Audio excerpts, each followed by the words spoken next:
23 अगस्त 2001 की शाम Canadian airline air transit की फ्लाइट 236 टोरंटो एयरपोर्ट से पुर्तगाल के लिस्बन शहर जाने के लिए तैयार थी।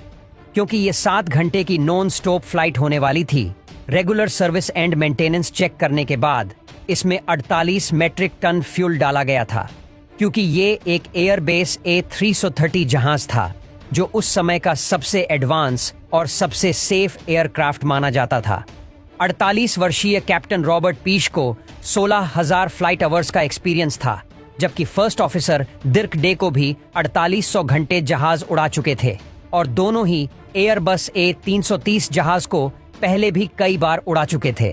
कुछ ही देर में फ्लाइट में 293 पैसेंजर्स और 13 क्रू मेंबर सवार हो जाते हैं। रात के करीब 9 बजे जहाज टोरंटो के एयरपोर्ट से सफल उड़ान भरता है। पायलट धीरे धीरे जहाज को लिस्बन ले जाने के लिए अटलांटिक ओशन की तरफ मोड़ लेते हैं। चंद ही मिनटों में जहाज अपने क्रूजिंग एल्टीट्यूड 39,000 फीट तक पहुंच जाता है। अब इस तरह की लॉन्ग फ्लाइट्स पर पायलट्स का ज्यादा काम नहीं होता, क्योंकि ज्यादातर काम ऑटो पायलट सिस्टम ही करता है। पायलट सिर्फ सिचुएशन मॉनिटर करते हैं और समय समय पर कंट्रोल टावर को अपनी लोकेशन से अपडेट देते रहते हैं। इस जहाज को उड़ान भरे 4 घंटे हो चुके थे। अब तक सब कुछ नॉर्मल चल रहा था और जहाज में सवार ज्यादा पैसेंजर्स गहरी नींद में सो रहे थे।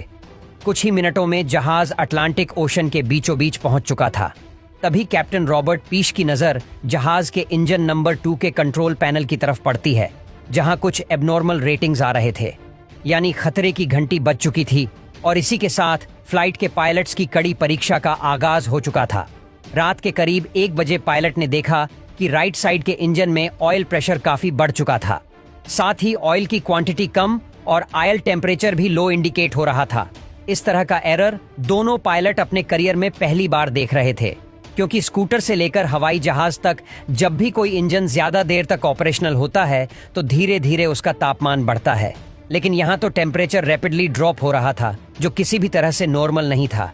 इसलिए दोनों ही पायलट तुरंत फ्लाइट मेन्यू को देखते हैं, लेकिन उसमें उन्हें कुछ भी नहीं आता।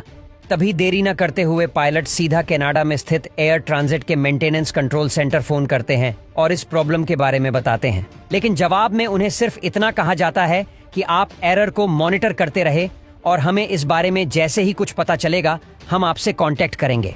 अब भले कॉकपिट में फॉल्टी रीडिंग दिख रही हो, लेकिन उड़ान में कोई दिक्कत नहीं थी। इसलिए पायलट ये सोचकर रिलैक्स हो गए कि शायद कोई फॉल्ट सेंसर आयल की गलत वार्निंग दे रहा है। लेकिन आगे उनके साथ जो होने वाला था वो हादसा आज भी एयर एक्सीडेंट के हिस्ट्री में काले अक्षरों में लिखा हुआ है। खैर, आधा घंटा बीत गया, तभी कॉकपिट के स्क्रीन पर कैप्टन के सामने एक और एडवाइजरी मैसेज डिस्प्ले हुआ। लेकिन ये मैसेज ऑयल से रिलेटेड नहीं, बल्कि फ्यूल से रिलेटेड था। दरअसल कमर्शियल एयरलाइंस का फ्यूल उनके विंग्स में इक्वल डिस्ट्रीब्यूटेड होता है, लेकिन स्क्रीन में वार्निंग दिखी कि लेफ्ट विंग के मुकाबले राइट विंग में फ्यूल कम है।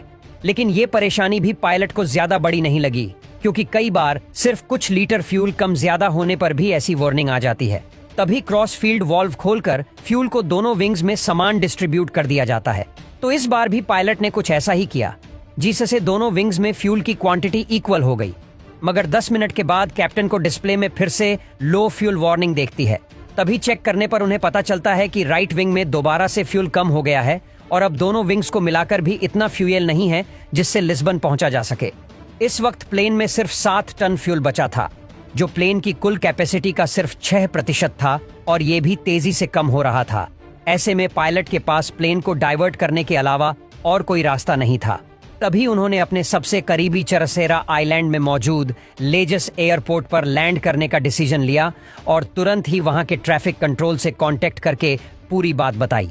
लेकिन दोनों पायलट्स को यह सवाल खाए जा रहा था कि आखिर फ्यूल कम क्यों हो रहा है और क्या हम लेचेस एयरपोर्ट पर पहुंच भी पाएंगे या फिर नहीं। तभी कैप्टन ने तुरंत फ्लाइट अटेंडेंट से कहा कि अब खिड़की से राइट विंग को चेक करो, क्या वहां से फ्यूल लीकेज तो नहीं हो रहा है। लेकिन रात के घने अंधेरे में फ्लाइट अटेंडेंट को कुछ भी नहीं दिखा रहा था। अब कंडीशन ऐसी थी कि हर 5 मिनट में 1 टन फ्यूल खत्म हो रहा था। अब उनके पास सिर्फ 25 मिनटों का फ्यूल बचा था, जिससे चरसेरा आइलैंड पहुंचना भी मुमकिन नहीं था। तभी मेंटेनेंस टीम ने कैप्टन से कहा कि आप प्लेन को 20,000 फीट की ऊंचाई पर ले जाइए ताकि फ्यूल लीकेज कंफर्म हो जाए। लेकिन कैप्टन ने ऐसा करने से साफ इनकार कर दिया, क्योंकि उनका मानना था कि अगर फ्यूल लीकेज कंफर्म हो भी गया तो भी हम फिर से 39,000 फीट की हाइट नहीं पकड़ पाएंगे और कम से कम 39,000 फीट से ग्लाइडिंग करके कुछ किलोमीटर और आगे तो आ सकते हैं।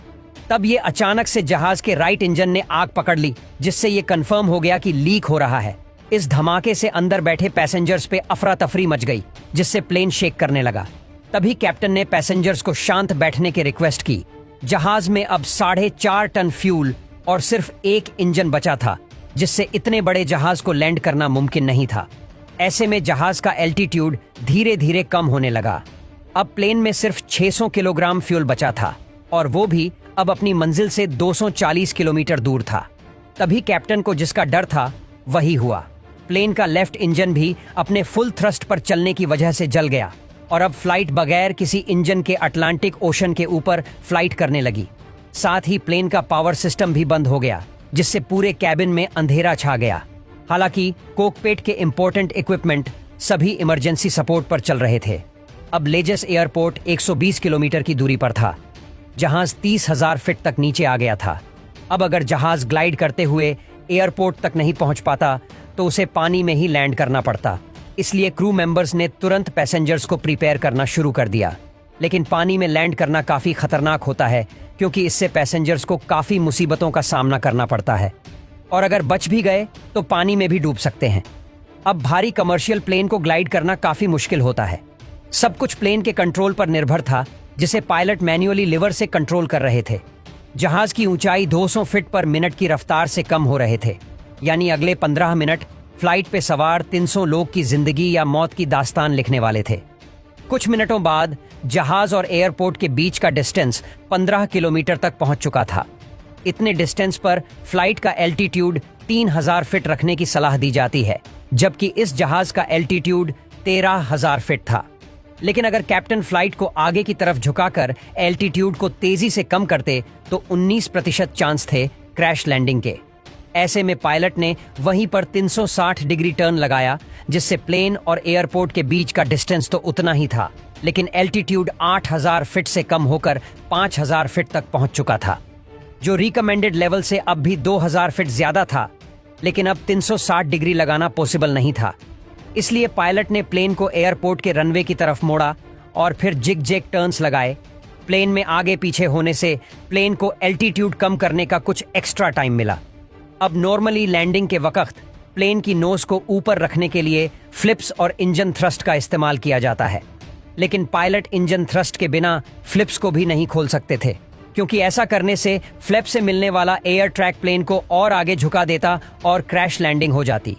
इसलिए पायलट ने फ्लैप्स को बंद रखते हुए लैंडिंग करने का डिसीजन लिया, जिसे प्लेन और रनवे के बीच काफी तेज टक्कर हुई और 12 मिनट में 8 टायर फट गए, जिससे प्लेन स्किड करता हुआ एक तरफ खिसक रहा था।